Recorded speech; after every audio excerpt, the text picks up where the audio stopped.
filming at sunrise in a sleepy town halfway between Tel Aviv and Jerusalem and relating it all to archaeology? Danny, this better be a good one. Shalom everyone and welcome to another vlog by Danny the Digger, and this time I am vlogging from what is seemingly quite an ordinary town in Israel, built in the 1990s, a town without much of its local industry, at least not in the city itself, yet it holds very interesting finds in it and around it that relate to a fascinating chapter in Jewish history. Welcome to Modi'in. At the first site I want to present to you in this new mini-series, a series that will deal with ancient Modi'in and especially the quest, the archaeological quest for its location. The first chapter will be Khirbeti Torah. Khirbeti Torah, which is the Hebrew name for the Arabic side of Tantura. And both the Hebrew and the Arabic mean something like the cylindrical hat. Obviously it's a name place without much sense, but some archaeologists suggest that this site is the ancient location of Modi'in, the hometown of the Maccabees. Let's check it out.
Okay, here is a bit of exposed rock, a result of salvage excavations and surveys conducted here in the 1990s, when Ariel Sharon, a famous figure in the Israeli history, including military history, as a minister of,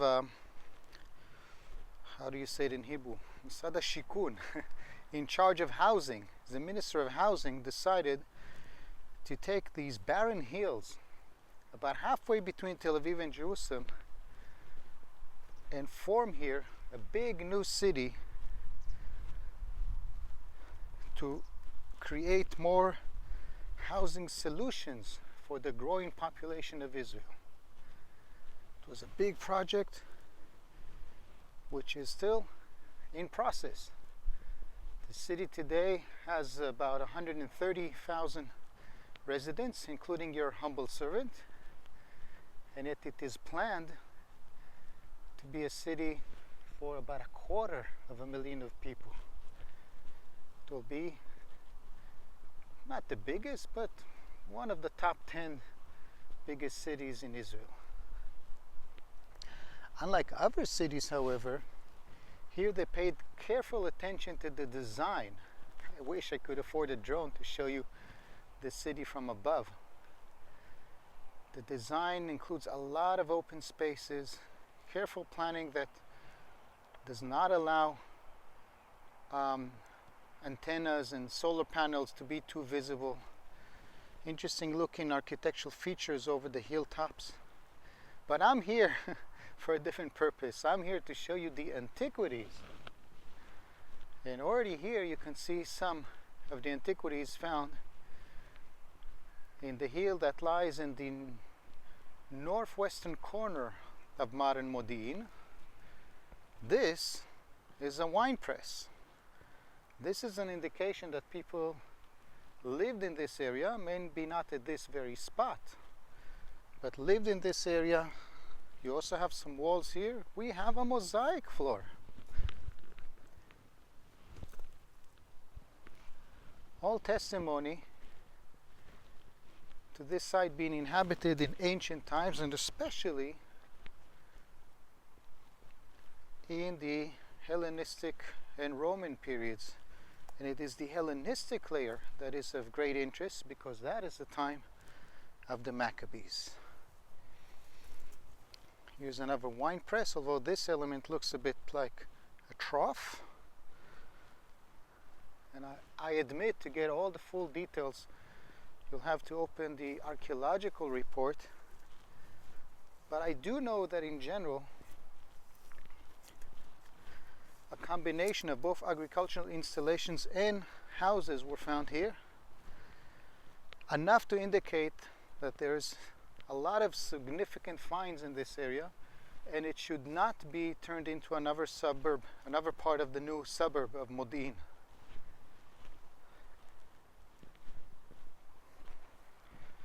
And to this day, this site is actually waiting for proper large-scale excavations. I just want to show you what is visible at the moment. Here is a burial cave, or some sort of cave. Can't see too much like this.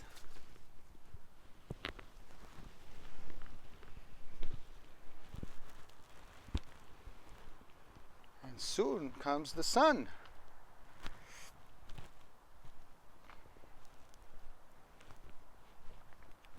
No wonder the Canaanites named the city after the sun, Bet Shemesh. If you've been following my vlog, I did vlog also at the ancient site of Bet Shemesh in the context of the search for the Ark of the Covenant. Fascinating subject, and a fascinating find that was made there that actually really relates to the Ark of the Covenant. But now I'm in Modi'in looking for evidence that could link the site to the Maccabees, that could explain the significance of this specific hill and its location. Might also explain to us why the Maccabees were so successful. But just to brief you in on the historical subject, who are the Maccabees and what is that story of the Maccabees that brought them to royal status, to Jewish independence for over a century? And our story begins. The sun is about to pop out.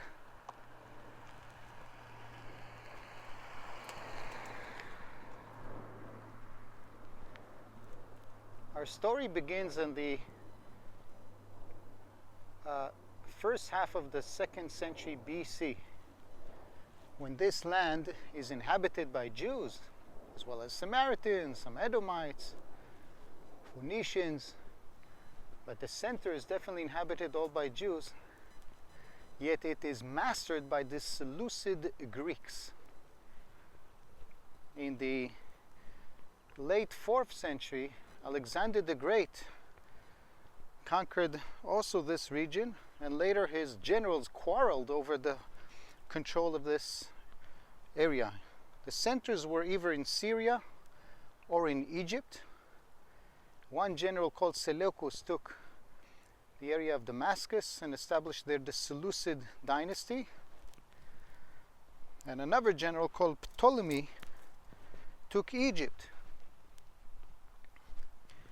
And up to the 3rd century, it was the Ptolemies who ruled this region.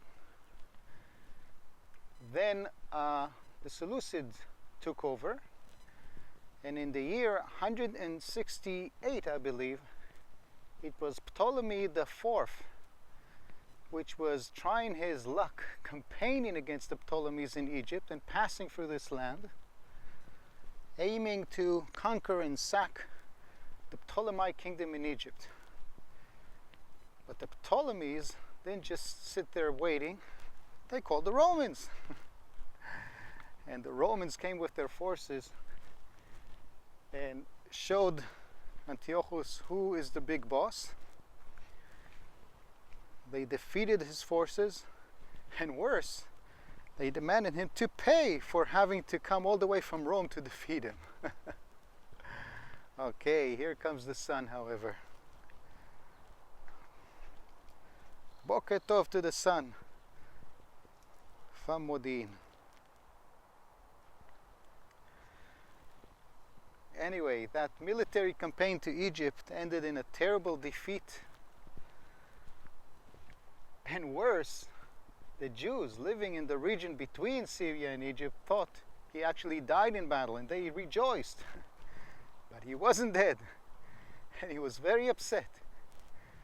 So when he returns, he sacks the treasures of the Jewish temple, both because the Jews partied this, they thought that he died, and more practically, from a more practical reason,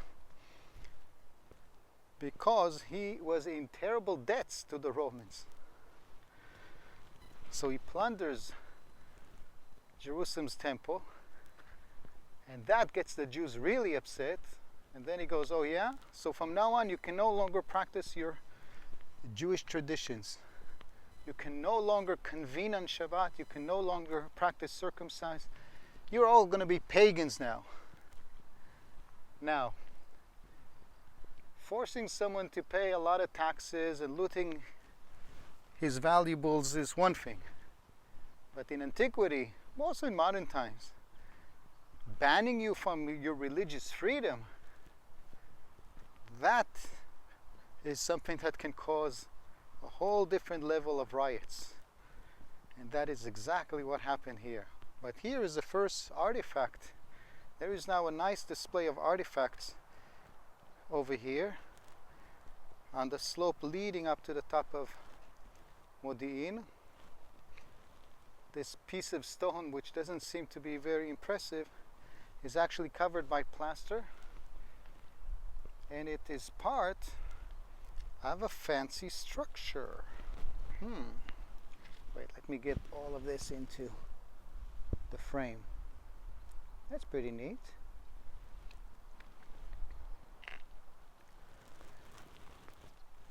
So this is not necessarily a proof of a big city that laid here, but definitely that this area was inhabited, and there was even at least one fancy structure here, perhaps a mansion.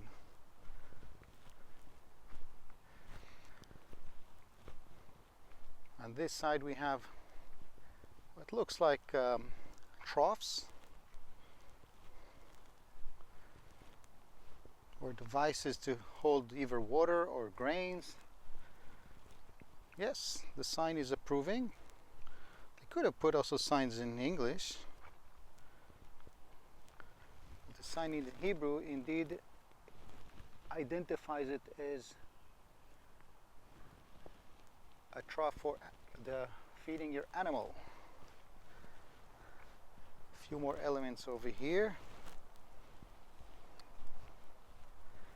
of the same type, and it just rained. So this one is actually holding water. You can bring your donkey if you want. And if it's not raining, right over here we have the entries to two cisterns.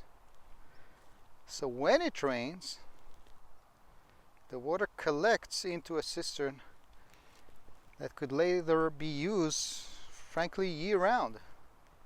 Such cisterns are usually in the form of a bell. They're called a bell-shaped cistern. They have a small entry. You see here is the entry. Of course, what's missing is the little terrace over here that would direct the water into the cistern. And then with a pulley, they even reconstructed the pulley over here. You can lift the water with a bucket and a rope and provide for you, provide for your animals, provide for your fields. And if someone in the family is misbehaving, you can also throw him to such a place. That's at least what the Bible tells us about Joseph. when his brothers got fed up with his visions and dreams, they threw him into a similar cisterns, and the Bible tells us it was dry. And I don't remember if the Bible or one of the commentator adds, yet yes, it was dry, but it had scorpions and snakes, going to show what true love of brothers can be like. Now that is a big trough, or whatever it is. Yeah, looks like another one. This is definitely designed to hold quite a lot of water.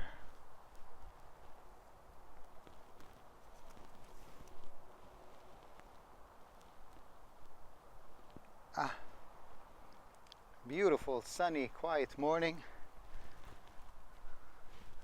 The city will get pretty jammed as its residents wake up to go to work.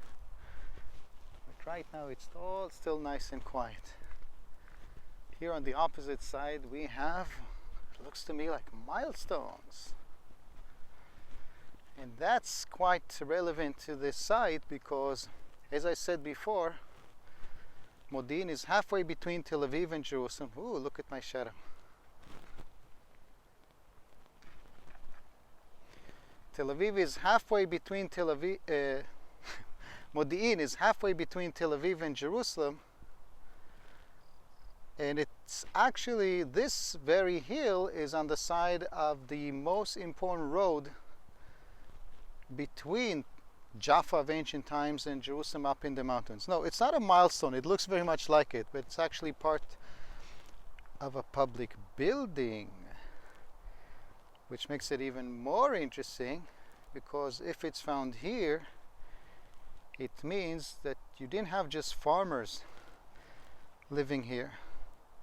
There is an urban center somewhere here.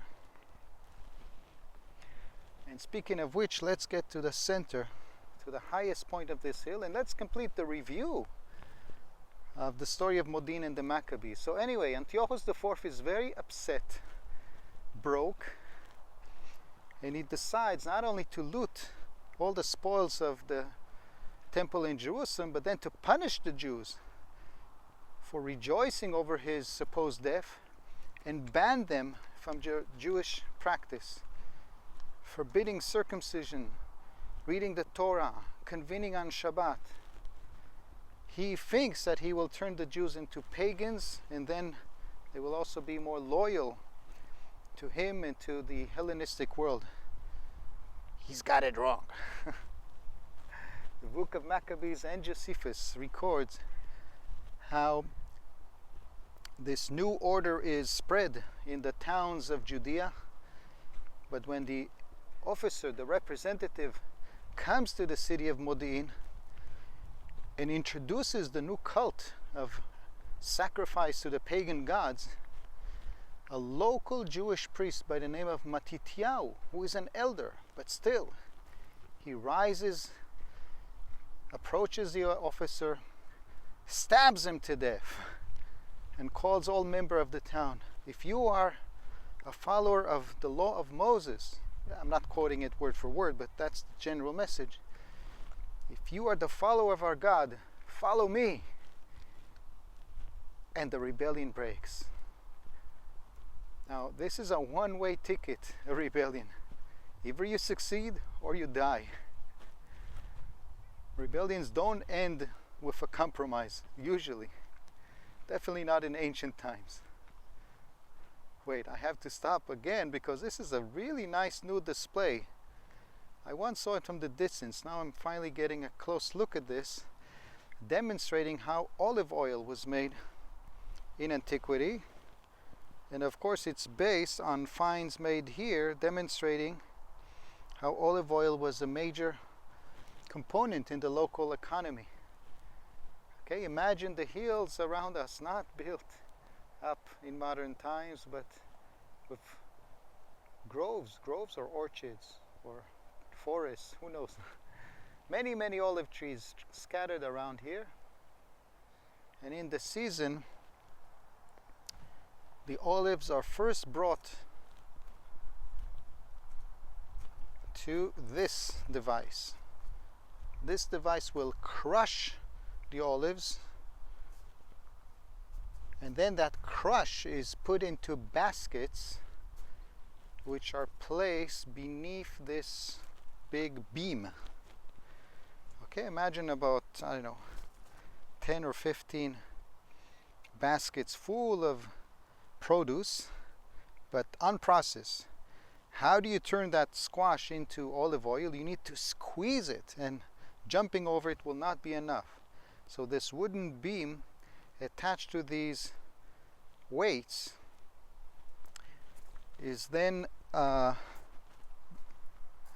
losing my English here, is then pushed down and lifting the weights on the other hand by a set of pulleys. What's missing here are the ropes, and all of this causes tremendous pressure on the baskets. Here you can see a little groove for the liquid to no, again I'm losing my English. Come on, Danny. To pour out, to collect into a vat that is not presented in this reconstruction. And that liquid is a combination of water and oil. And how do you separate them? That's a tough one. Well, the answer is very simple. You just wait, because oil floats. And it is oil which is the product that you're after. So you just scoop it from the top of the vat, and that's the final product. Another system developed in Byzantine times is this type of a screw press. In this type, the baskets are put over this big stone, and that screw is being tightened until all the liquids, or as much as they can, come out and collected into this rectangular shaped vat. And again, you scoop out the oil on the top. And this is how you make oil for your salad. This is how you make oil for the offering in the temple. This is how you make a component in the perfume industry. This is how you make, most important, a source for light. Yes, in my opinion, olive oil was mostly used for providing energy for operating your olive oil, so you could find your way in the dark. And the story of Hanukkah, the story of Modi'in, the Maccabees and all, includes a great story, which I'm not sure is true. It's not really expressed in the book of Maccabees, but every Jewish child knows it, that once the Jews successfully rebelled against the Greeks and liberated the temple, cleaned it, reoperated it, there was one small juglet enough to operate its menorah just for one day. Yes, probably with good pure olive oil, maybe coming from this region. The miracle was that although it was a small amount, the menorah was lit for 8 days. And that is the source of the holiday of Hanukkah. But wait, let's complete this historical review. So we were at Matitya, stabbing the officer, declaring independence, but then right away running away. Because you're talking about a peasant with a few kids, not a proper army. But they are living in this region, maybe on this very hill. And Matitya dies apparently just a year later. But he has a few sons, I think 5. And he appoints them to lead this rebellion.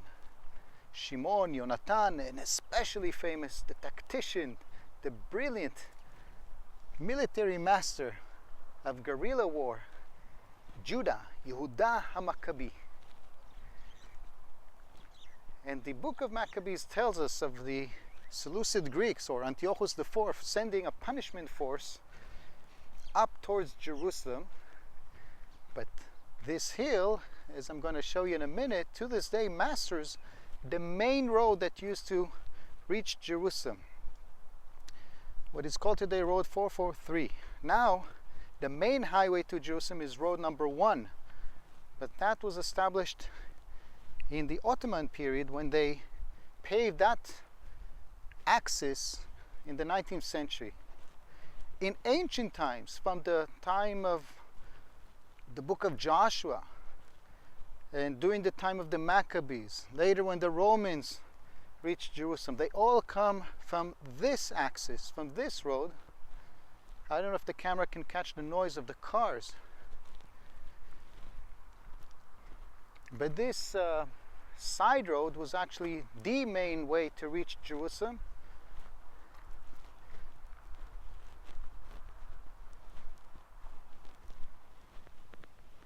Okay, can you see the highway there? I hope. And most significant is the section right under the sun where I'm heading to right now, the Bet Horon ascent. Boker tov.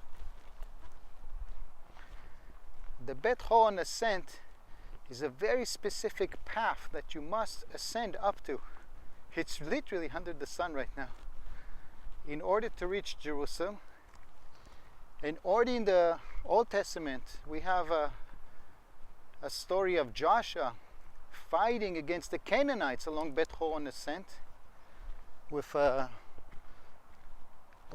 to say this, an unnatural climatic phenomena of hail falling over the heads of the Canaanites and causing them to terrify, running for their lives. And apparently it's this very same axis where also the Seleucid forces were heading up towards Jerusalem to capture the temple, to strengthen their presence in the city of Jerusalem. But Judah and his force that he created ambushed them, trapped them, and decimate them somewhere around there. And when a second force is sent, he does the same thing, more or less in the same area, and again, they are victorious. Antiochus IV then decides to send a bigger force up the alternative road, the road of Emmaus, which is in that direction. I will obviously eventually also vlog at the side of Emmaus. And from there to send 2 arrowheads with 2 veteran generals, I forget their names, to reach Jerusalem. And again, Judas makes a surprise attack while they are ascending up the mountains. He descends and attacks the camp and then attacks the forces, defeating them.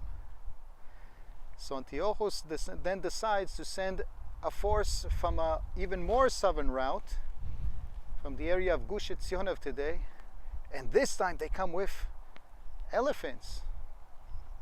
No, excuse me, I think the elephants were in the 5th battle. Anyway, after the 4th battle, not only does Judah defeat them again, but this time he reaches Jerusalem and moves the idolatry that Antiochus IV has placed there.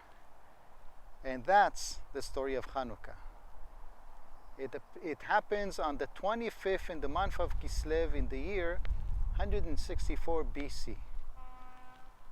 A miraculous event almost that is celebrated to this day. We just celebrated it here in Israel, in the world.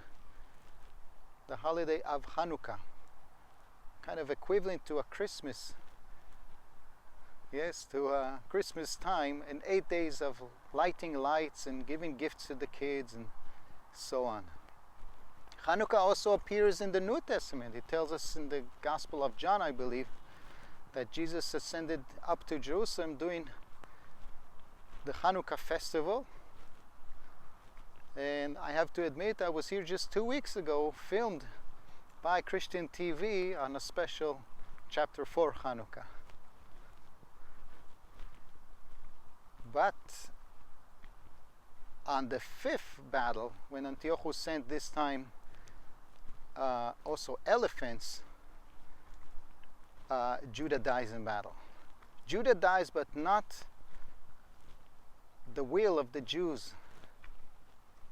Oh God, I think I'm mixing it up. It was his brother Elazar who dies in battle. But the battles continue. There will be 3 more battles, and only in the 8th one will Judah be defeated and die in battle. So a total of 8 battles, but they end up on the long run with a Jewish victory, because at some point Antiochus IV dies, not in battle here, and then Antiochus VII, Sidetes, decides to allow the Jewish people here certain autonomy. He even allows them to mint coins. I have a few Jewish Maccabees coins myself. And that leads eventually to complete Jewish independence, which will last for about a century. The Maccabean kingdom. This is where it starts, people. This is the hilltop of Titorah, definitely part of the city of Modin. But was it here or was it only here is frankly a mystery not completely resolved to this day. What I'm showing you right now is actually from the time of the Crusaders. Yes, in the Middle Ages, over 1,000 years after the time of the Maccabees, the Crusaders mastered this land, and this was a road fort for the same purpose, to monitor the road going up to Jerusalem. Let's see if I can get in and on top of it.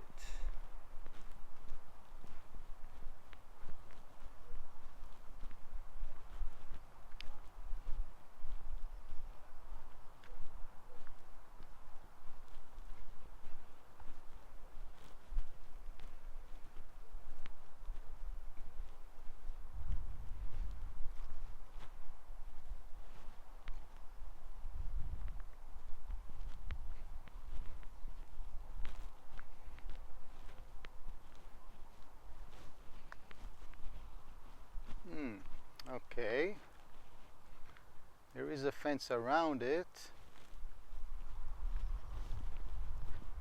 Well, let's challenge the saying, when there's a will, there's a way.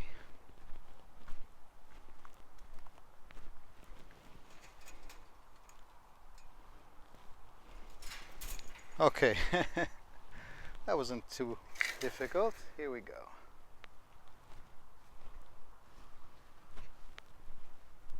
Of course, don't do this yourselves. I'm only doing this to provide exclusive footage for my viewers, and I will lock up when I leave. Here we go.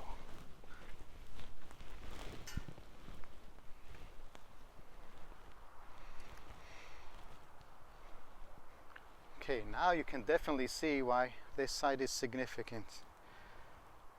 The main road going up to Jerusalem, I mean the second main road after road number 1, passes right here. Let me see if I can zoom a bit. Here we go. There you can see the road continuing, and really literally where the sun is, under the sun, that's where the road reaches the heights of the Jerusalem mountains and eventually reaching the city itself. It's mentioned, this road is mentioned in the days of the Maccabees, in the battles against the Greeks. When the Romans came here to punish the Jews, they also used this road. The Crusaders, who came to free the tomb of Christ from the Muslim infidels, also marched up this road. And now again, it's a second highway, an alternative to get to the city of Jerusalem. And here is a better image of the modern city of Modin. Now, here's the question. This is undoubtedly a hilltop with a lot of antiquities. And Shimon Gibson, who led here quite a lot of surveys and certain excavations, is of the opinion that this indeed is ancient Modin. However, you don't have here, at least until we conduct large-scale excavations, I have to confess that you don't have here massive urban remains. Furthermore, the book of Maccabees actually calls the city not Modin but Modi'im, and the ending with an M might indicate that it was not one city but a cluster of villages. And indeed, more antiquities were found also in surveys conducted around here. And one very interesting topic is, where is the tomb of the Maccabees? Although they reigned over Jerusalem, we are told that they made a mausoleum, a big sepulcher for the family members in Modi'in itself. And the interesting part of that mausoleum is that it was said to contain 7 pyramids, reliefs depicting weapons and maritime images, and that it could be seen from the Mediterranean Sea, which is there in the distance. Aha! This is like an archaeological classic riddle. Can archaeology spot the tomb of the Maccabees? Well, in the 19th century it was suggested to locate that very site around there, suggesting also that Modi'in is really at that site. Furthermore, this Arab village here in the distance is called El Midia. Midia might be preserving the memory of the name Modi'in. However, Midia was surveyed in the past, and it did contain some antiquities, but none dating to classical periods. And to make it even more confusing, in the southern part of the city, in that direction, very close to where I live today, before my neighborhood was built up, salvage excavations were conducted as well, uncovering a semi-urban area. I wouldn't say it's really urban, but they did find also what looks like a synagogue. Okay, this is all really puzzling.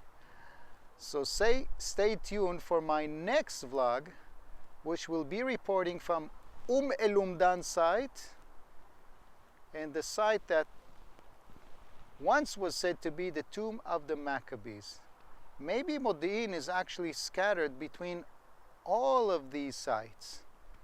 Maybe Modi'in is Modi'im, is really a cluster of villages and towns around here, but it's undoubtedly in this area.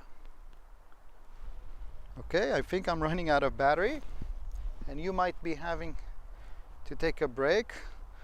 So long for now, but stay tuned for my next review, further investigating that fascinating subject, the story of Modi'in, the archaeological story of Modi'in. And of course, in the meantime, don't forget to subscribe, to like, to share these videos. And I just installed also a Buy Me a Coffee app, so you can give me a little financial help. I have to confess, I'm a tour guide, and since the pandemic broke, there's no work, and Minister of Finance just announced that tour guides should go get a different profession because tourism is not going to return for the next 3 years. Well, Mr. Lieberman, I'm not going anywhere, and I have no intention to change my profession. Just open up the borders, and in the meantime, keep giving support to the tourism industry.